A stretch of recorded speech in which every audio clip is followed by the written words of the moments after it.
के जमाने में अगर हम 5 मिनट के लिए भी इंस्टाग्राम स्क्रॉल करते हैं तो हमें एहसास होता है कि हम कितने गरीब हैं। किसी ने एक नया घर लिया है तो किसी ने एक कार लिया है, कोई वेकेशन पर गया है और यहीं पर हम हैं जो सब्जी वाले से फ्री धनिये के लिए लड़ रहे हैं और वहाँ भी हमें हार ही मिलती है। जल्दी से कमेंट कीजिए यस अगर आपको भी सोशल मीडिया यूज करने के बाद अनहैप्पी फील होता है। और अगर आप ये 10 चीजें कर रहे हैं अपनी जिंदगी में तो आप ऑलरेडी फाइनेंशियली बहुत अच्छा कर रहे हैं और आप एक सही रास्ते पर हैं। तो इस वीडियो में बताए गए 10 साइंस को आपको पूरा देखना चाहिए और वीडियो के एंड में आप मुझे कमेंट सेक्शन में बता सकते हैं कि इन 10 साइंस में से कितने साइंस मैच हुए हैं आपके साथ। तो बिना टाइम वेस्ट किए चलिए वीडियो को शुरू करते हैं। Sign number 1, debt free lifestyle. आपके ऊपर किसी भी तरह का लोन नहीं है और आपको बहुत बार ऑफर भी आया है कि आप लोन पर एक कार ले लो या आपको किसी ने सजेस्ट किया हो कि लोन पर सबसे पहले एक घर बनवा लो फिर कुछ करना लाइफ में। और अगर अभी तक आपने कोई भी लोन नहीं लिया है और आप फ्यूचर में भी बैड डेट नहीं लेने वाले हैं तो ये बहुत ही बढ़िया संकेत है कि आप आर्थिक रूप से अच्छा कर रहे हैं। इकोनॉमिक टाइम्स के इस आर्टिकल में ये बताया गया है कि अनसिक्योर्ड लोन्स बहुत तेजी से बढ़ रहा है इंडिया में। अनसिक्योर्ड लोन्स उन लोन्स को कहते हैं जिसके लिए आपको कुछ भी गिरवी ना रखना पड़े। देश की बढ़ती महंगाई एंड इकोनॉमिक ग्रोथ स्लोडाउन के बावजूद भी जो मिडिल क्लास कैटेगरी के लोग हैं यानी जिनकी एनुअल इनकम 3 लाख से 10 लाख के बीच है और उनमें से भी जो यंग लोग हैं उनके अनसिक्योर्ड लोन्स लेने की नंबर्स हर साल बढ़ती जा रही है। इस आर्टिकल में एक व्यक्ति का एग्जांपल लिया हुआ है जो एक मुंबई बेस्ड आईटी प्रोफेशनल है जिनको अपना फोन अपग्रेड करना था और उनका बजट था सिर्फ 25,000 रूपए, यानी उनको 25,000 से ज्यादा खर्च नहीं करना था। पर उन्होंने 2 साल का no cost EMI payment method से लोन पर आईफोन 13 खरीद लिया जिसकी कीमत इंडिया में है 50,000 से ऊपर। एक और एग्जांपल है इस आर्टिकल में एक दिल्ली बेस्ड मार्केटिंग प्रोफेशनल का जिनको इंडिया में कहीं घूमना था पर वो बाली घूमने गए अपने फैमिली के साथ, वो भी नो कॉस्ट EMI पर। इंडिया के यंग लोग आज बहुत ज्यादा खर्च कर रहे हैं ट्रैवलिंग पर क्योंकि कई सारे फ्लेक्सिबल पेमेंट ऑप्शंस आ गए हैं जैसे ट्रैवल नाउ पे लेटर का। तो अगर आप चीजें तभी खरीदते हैं जब आपको उनकी जरूरत है और वो भी पूरे पैसे देकर और साथ ही साथ आप लोन पर ट्रैवलिंग नहीं कर रहे हैं तो ये साइन है कि आप बहुत अच्छा कर रहे हैं अपनी लाइफ में फाइनेंशियली। साइन नंबर 2 है यू पे योर बिल्स ऑन टाइम। आप हमेशा अपने घर के सारे बिल्स जैसे टीवी, वाईफाई, इलेक्ट्रिसिटी और अगर आप कोई क्रेडिट कार्ड यूज कर रहे हैं तो इन सब की बिल्स आप टाइम पर देते हो। ऐसा कभी भी नहीं हुआ है कि आपको लेट फीस देनी पड़ी हो क्योंकि आपने बिल टाइम से नहीं भरा था। इंडिया में क्रेडिट कार्ड पे आपको 3 से 3.5% का इंटरेस्ट लगता है पर मंथ अगर आप लेट पेमेंट करते हैं तो, यानी अगर आपका क्रेडिट कार्ड बिल आया है 10,000 रूपए का तो आपको 350 रूपए देना पड़ेगा अगर आपने ड्यू डेट के पहले पेमेंट नहीं किया तो अगर आप अपने सारे बिल्स टाइम पर भरते हैं जिसका ये मतलब है कि आप एक जिम्मेदार व्यक्ति हैं और इससे आपका क्रेडिट स्कोर भी इम्प्रूव हो रहा है। साइन नंबर 3 है यू आर इंश्योर्ड। आपने खुद के लिए एक health insurance and term insurance ले लिया है जिससे आपको डर नहीं है कि अगर आप बीमार पड़ते हो तो हॉस्पिटल का बिल कौन भरेगा क्योंकि इंडिया में मेडिकल इन्फ्लेशन 14% का है। और साथ ही साथ भगवान न करे अगर आपको कुछ हो जाता है तो आपके परिवार को फाइनेंशियल सपोर्ट मिले, इसीलिए आपने टर्म इंश्योरेंस भी ले लिया है। तो ये भी एक मजबूत संकेत है कि आप फाइनेंशियली बहुत अच्छा कर रहे हो और आपकी फाइनेंशियल प्लानिंग स्किल्स बहुत अच्छी है। साइन नंबर 4 है 3 मंथ्स ऑफ इमरजेंसी फंड। आपने खुद के लिए इमरजेंसी फंड सेव कर लिया है मिनिमम 3 महीनों का। इमरजेंसी फंड वो है जो आप मुसीबत के दौरान इन पैसों का इस्तेमाल करते हैं, जैसे अगर आपकी जॉब छूट गई या बिजनेस में बहुत बड़ा लॉस हो गया या कोई हेल्थ इशू के कारण आप काम ना कर पाओ कुछ महीने तक, तब भी आपके परिवार के जो मंथली खर्चे हैं उसमें कोई प्रॉब्लम नहीं आनी चाहिए। मान लेते हैं कि अगर 20,000 रूपए हर महीने खर्च है आपके पूरे परिवार की तो 3 महीने का इमरजेंसी फंड हुआ 60,000 रूपए जो आपने कहीं पे सेव करके रखा है। ये भी बहुत अच्छा साइन है कि आप फाइनेंशियली अच्छा कर रहे हैं बहुत सारे लोगों से, क्योंकि बहुत कम लोगों के पास इमरजेंसी फंड होती है। साइन नंबर 5 है इन्वेस्टिंग इन योर फ्यूचर। आपने इन्वेस्टमेंट शुरू कर दिया है, चाहे आप स्टॉक्स में इन्वेस्ट करते हो या आपने SIP शुरू कर दी है इंडेक्स फंड या म्यूचुअल फंड्स में। इससे ये प्रूव होता है कि आप लॉन्ग टर्म के लिए सोच रहे हो और ये भी एक बहुत ही कमाल का साइन है कि आप अपने लाइफ में अच्छा कर रहे हो, क्योंकि सिर्फ 3% लोग ही इन्वेस्ट करते हैं इंडियन स्टॉक मार्केट में।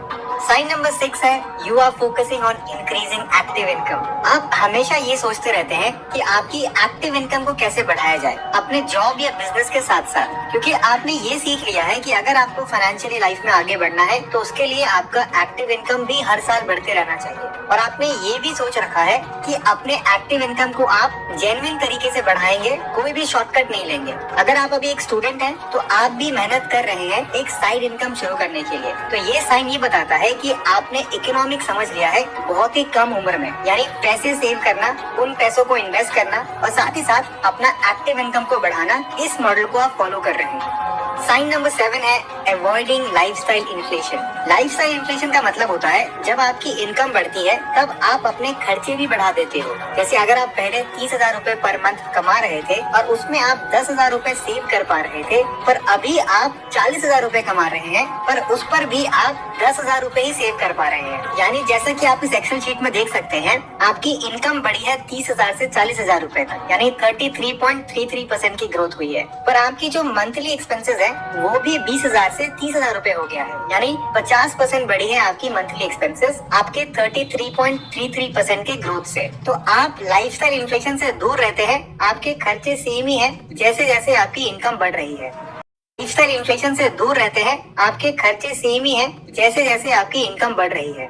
साइन नंबर 8 है you are consuming educational content and learning about finance. यानी आप एजुकेशनल कंटेंट को देखते हैं और आप फाइनेंस के बारे में भी सीख रहे हैं। बचपन में हम सभी ने सुना था कि आपके दोस्त कैसे हैं ये बताएगा कि आपकी फ्यूचर कैसे होने वाली है, पर आज के टाइम में आप किस तरीके के कंटेंट को देखते हैं ये डिसाइड करने वाला है कि आपकी फ्यूचर कैसी होगी। अगर आप एजुकेशनल कंटेंट देखते हैं और आप फाइनेंस के बारे में सीख रहे हैं तो आप ऑलरेडी बाकियों के कंपैरिजन में अपने टाइम को बेटर तरीके से मैनेज कर रहे हैं, क्योंकि पूरी दुनिया अभी क्विक एंटरटेनमेंट के ऊपर ध्यान दे रही है पर आप कुछ सीखने पर फोकस कर रहे हैं। तो ये भी बहुत बढ़िया साइन है कि आप लाइफ में अच्छा कर रहे हैं। तो आप इसे खुद से भी चेक कर सकते हैं कि आपने किस तरीके के YouTube चैनल्स को सब्सक्राइब कर रखा है और आप कैसे वीडियोस देखते हो। साइन नंबर 9 है you are playing the right game.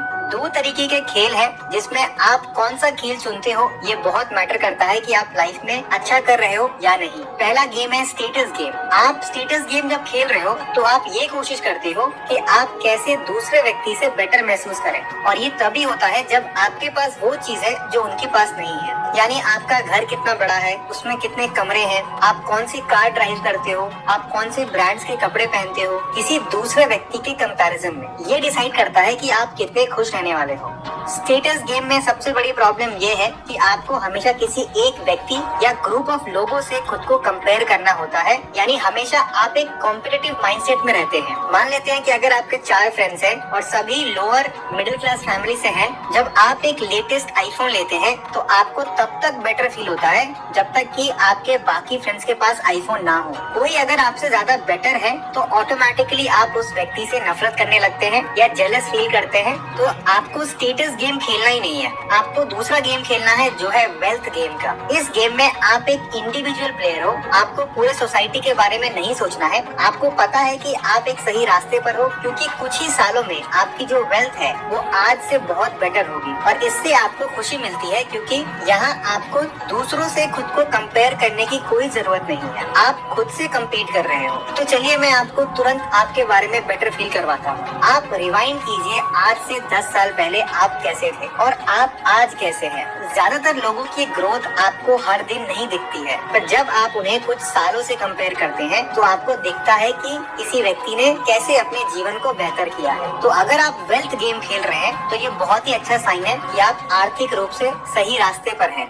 आखिरी साइन है how much should you be earning, यानी अगर आप इंडिया में रहते हैं तो आपको कितना कमाना चाहिए टॉप इनकम कैटेगरी में आने के लिए। तो अगर आप डेटा को देखेंगे तो आप हैरान हो जाएंगे। ये डेटा कहता है इंडिया में एज वाइज लोग कितना कमा रहे हैं। मेरी वीडियोस जो सबसे ज्यादा लोग देखते हैं वो 25 से 44 के बीच के हैं। तो चलिए इनके बारे में डिस्कस करते हैं। सबसे पहले हम 25 से 34 साल के लोगों के सैलरी के बारे में डिस्कस करते हैं। 10% लोग इस कैटेगरी में ऐसे हैं जो 3,900 रूपए से कम कमाते हैं। 75% लोग 14,400 रूपए पर मंथ से कम कमाते हैं और 90% लोग 25,000 से कम कमाते हैं। इंडिया में एवरेज सैलरी 25 से 34 साल के लोगों का है करीब 10,780 रूपए। तो अगर आप 25 साल के ऊपर हैं और आपकी इनकम 25,000 से ज्यादा है तो आप ऑलरेडी 90% इंडियन से ज्यादा कमा रहे हैं। और वैसे ही अगर आपकी एज 35 से ज्यादा है और 44 से कम है और आप 33,000 से ज्यादा कमा रहे हैं हर महीने, तो आप अपने कैटेगरी में 90% लोगों से ज्यादा कमा रहे हैं। पर इस डेटा से हमें खुशी नहीं मिलेगी, क्योंकि साइकोलॉजी में एक थियरी है जिसे कहते हैं सोशल कंपैरिजन थ्योरी। इस थ्योरी के अकॉर्डिंग हम अपने सक्सेस को कंपेयर करते हैं दूसरों के सक्सेस से।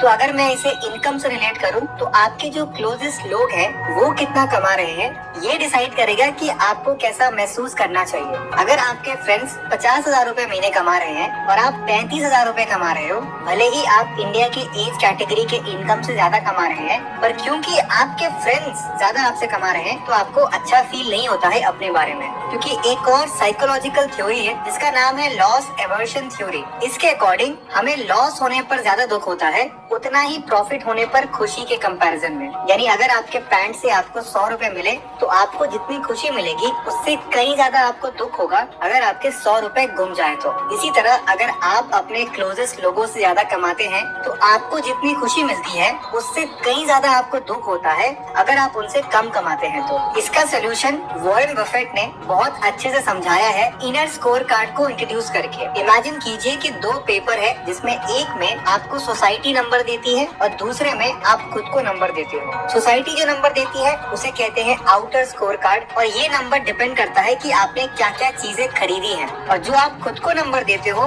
उसे कहते हैं इनर स्कोर कार्ड और ये नंबर आप देते हो कि आप एज अ पर्सन कितना ग्रो हो रहे हो कि आउटर स्कोर कार्ड पे। इससे आपको बेटर महसूस होता है अपने बारे में। तो ये थे 10 साइंस जो ये बताती है कि आप अपने लाइफ में फाइनेंशियली अच्छा कर रहे हैं। इनमें से कितने साइन मैच हुए हैं ये मुझे आप कमेंट सेक्शन में जरूर बताएं। एग्जांपल के लिए अगर 6 साइन मैच हुए हैं तो आप कमेंट कर सकते हैं 6/10 और अगर 5 से कम साइंस मैच हुए हैं तो कोई बात नहीं है, कोशिश करिए कि इन साइंस को अपने जीवन में फॉलो करने की। तो मैं मिलूंगा आपसे नेक्स्ट वीडियो में एक और फाइनेंस वीडियो के साथ। तब तक के लिए कीप रीडिंग, कीप ग्रोइंग।